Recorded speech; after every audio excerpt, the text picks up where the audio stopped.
Good afternoon, everybody. Pirate Prepper here. It's been a while. Sorry about that. It's been rather interesting lately, and to be honest, I've been kind of hanging back seeing what's going on. And having watched what's been going on for the last couple months, being very introspective and looking at a lot of things from the 10,000-foot view, I see a lot of things that need to be at least discussed, if not addressed.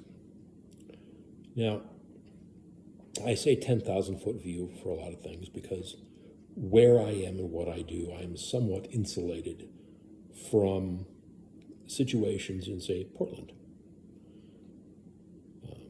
With the recent takeover again of city blocks by Antifa and other leftist groups, we need to be aware that a section of the American people is buying the narrative. They are paying attention to the rhetoric and the lies and not doing any critical thinking for themselves. Is this good? Is it bad? It is what it is. Certain people are not going to think no matter what you say to them or how you lead them along. You can lead a horse to water. Well, in this case, it's a problem. We have a group of the populace now, percentage-wise, that is very interesting. And a recent poll said that 30+% of the population on the left is perfectly fine with using violence to achieve their means. This is problematic because for those people who are not part of their group, it means you are a target, and they have made it morally acceptable to make you a victim or to subjugate you to their whim, to their will, as we're seeing in Portland again, where they have taken over this area. Businesses cannot get their clients in, restaurants, people cannot get to their own apartments and houses. So we're at a situation where might is right, and it's omnidirectional. Their might, their will is right. If you use force against them, suddenly it's bad. And in this case, the police are assisting. Is it just a keep the peace kind of matter? Doesn't mean anything. They are allowing it to happen. And as such, we need to be aware that anything we do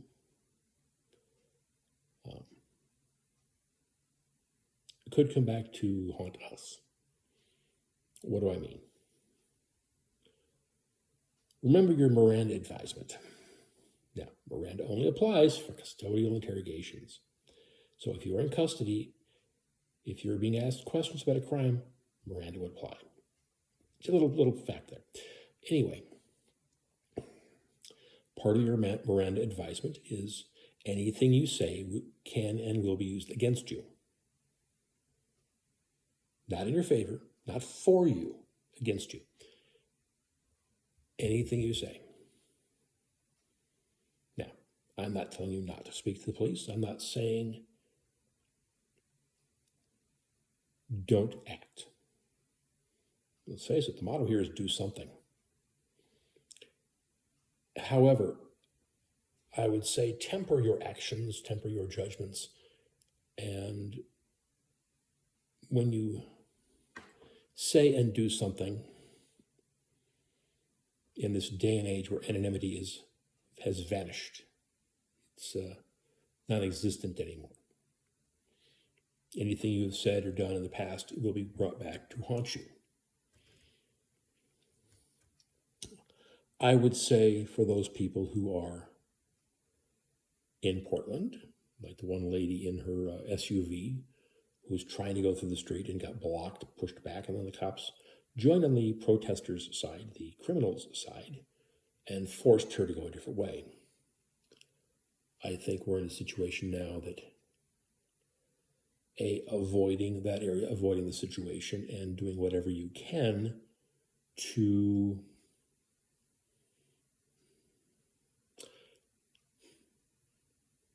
maliciously comply. Okay. I can't go this way, I'll go another way. It just happens to be through that same group of people with a different direction. Hey, it's a one-way street. How am I supposed to get there? There used to be a term called monkey wrenching. And look it up. A gentleman by the name of George Hayduke. It was very interesting. A lot of the stuff that was done, and it was primarily a leftist, an activist notion and action, but some of the concepts could be put into use today for the side of right. Claire Wolfe, with an E, also wrote a couple of very interesting books that are worth perusing for those interested in action without action, shall we say. Okay. Enough BS, enough rhetoric, enough with all that. Recently, we've had a lot of shootings, a lot of incidents, a lot of violence from the left.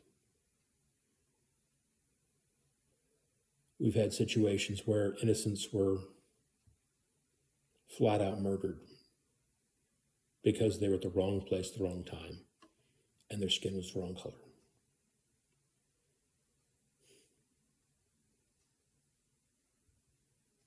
I'm not saying don't go to these places. People live in bad places. I would say that in the end, you are ultimately responsible for your own safety, for your own protection, for your own defense. The police would like to be there. They really would. That is their shtick. That is why the majority of them got into the job, was to help people, to be the white knight, to make a difference. The problem is they're 2 minutes, 10 minutes, 30 minutes away in an emergency. That's why it's called emergency response, not prevention. Unless there's a cop on every street corner, in every subway train, in every car on a subway train, If we go to where the police are a standing army, and nobody wants to live that way, the situation is not going to improve. The situation is untenable the way it is now.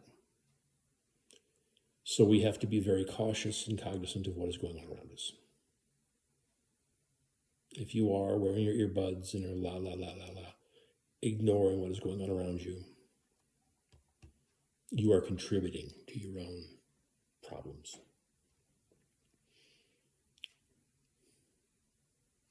Be aware, be cautious.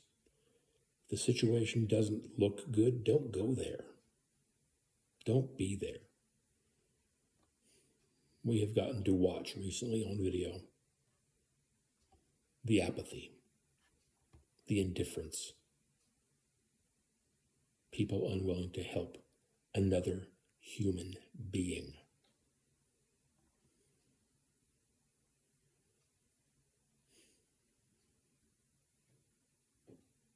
Be aware of what's around you.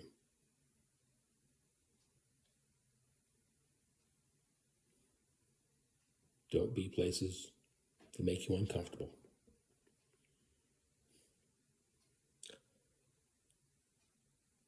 I'm not going to say, carry a gun. I shouldn't have to say it. That is the The firearm is the only way for a 90-pound grandmother to be equal of a 250-pound, 25-year-old man. To ensure that he cannot impose his will upon her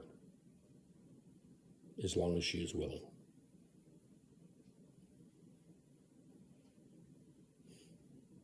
There's a lot more other examples out there of when and why and where.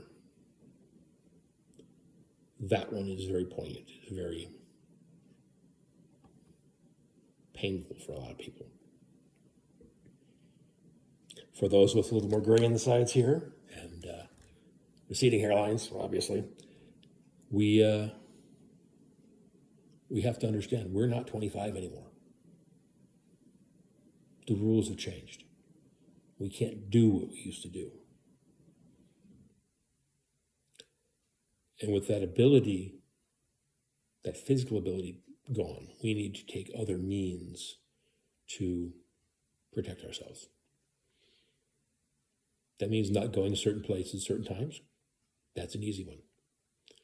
If it means taking some classes and getting a permit or two and ultimately taking the responsibility for our own defense, it's inexpensive and that's true. You are ultimately responsible for your own safety.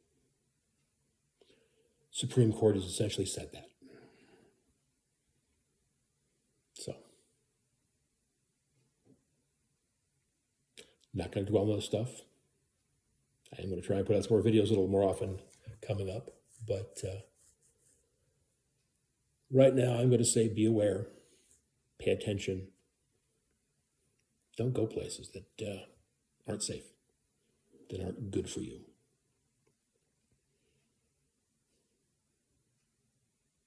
A lot of situations can be avoided by just saying, no. No, I can't help you. No, I will not do this. No, that place is not good to go. So, a lot less prepping, a lot more philosophy lately, but unfortunately, that's what we're at. So,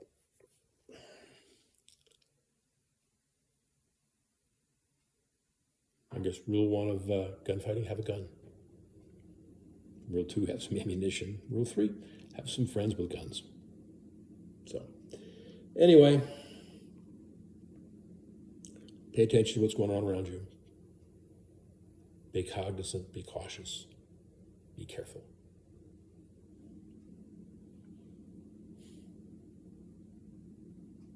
We're getting to a point where no place is safe.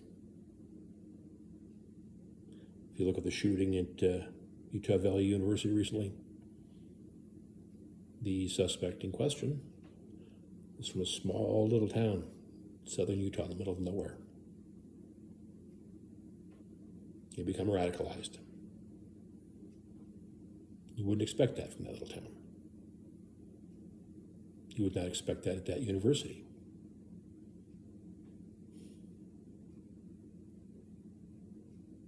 But as we look at the violence that is upon us again,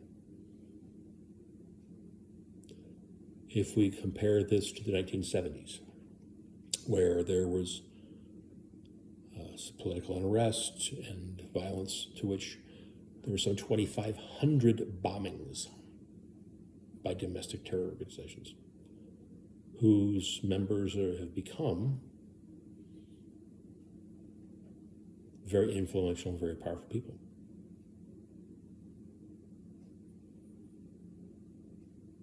Advising and teaching world leaders, which probably explains why we're inside the mess we're in today. But we've been in this situation before. We've been in a place where violence is the answer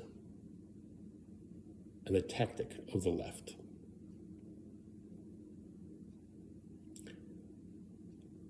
And the answer for the majority of us, not government, not organizations, for the individuals, for the people, for the masses,